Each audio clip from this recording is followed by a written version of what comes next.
Joining me now for more on this, my colleague, US Report host James Morrow. So, no surprise, he's turning up in the bombastic Truth Social post.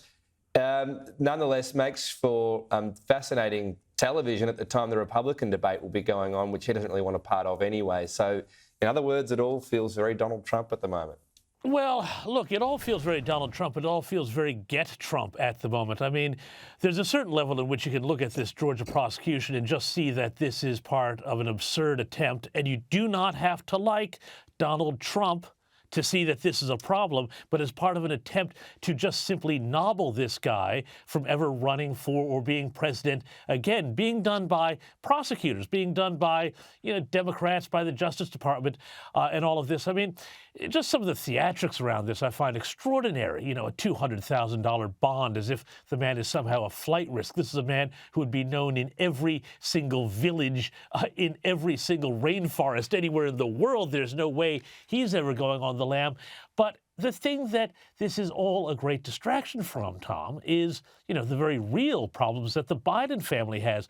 The last couple of days, we have seen revelations that prosecutors of the DOJ wanted to go as soft as possible as they could on Hunter Biden, give him blanket immunity. And now, apparently, there is a push on by that team to prosecute the FBI whistleblowers because they screwed up the Hunter Biden plea deal. This is, I think, a far greater outrage than what Donald Trump is accused of in Georgia, which doesn't really, Tom, go much further than what Democrats tried to do in 2000, in 2016, and a whole host of other elections that didn't go their way, where they called for electors to change their votes, where they went around searching for ballots, and so on and so forth. So this seems like real theater designed to, I think, interfere prematurely with the 2024 election, Tom.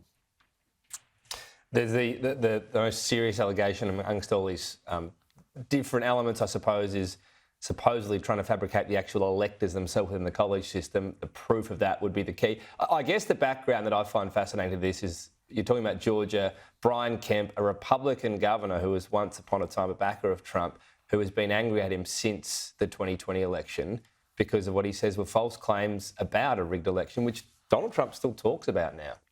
Well, yeah, I mean, and look, within the Republicans, there are people who like Trump and people who don't like Trump, and it's the same sort of thing, I guess you could say, within the liberals in the Labor Party here. But the very fact that he's out there on this, really does suggest that this is much more personality-driven than process-driven or justice-driven. This is really about getting this one guy. It's really about focusing on Donald Trump. This is what in the Constitution, by the way, is called a bill of attainder, where you try and pass a law essentially and use that to go after one particular person. That's unconstitutional, but that does seem to be the way this is going. And again, this is not to say that, Trump hasn't ever done anything wrong in his life, that he's, perfect, or that he should even be the next president. That's not what this is about.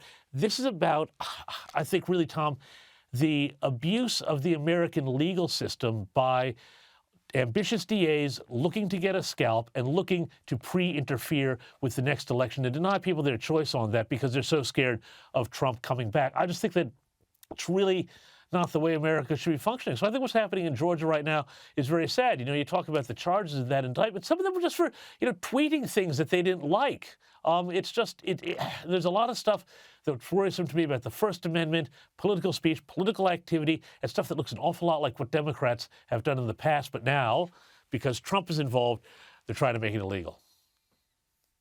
James Morrow, I'm sure it will feature on the US Report. Thank you.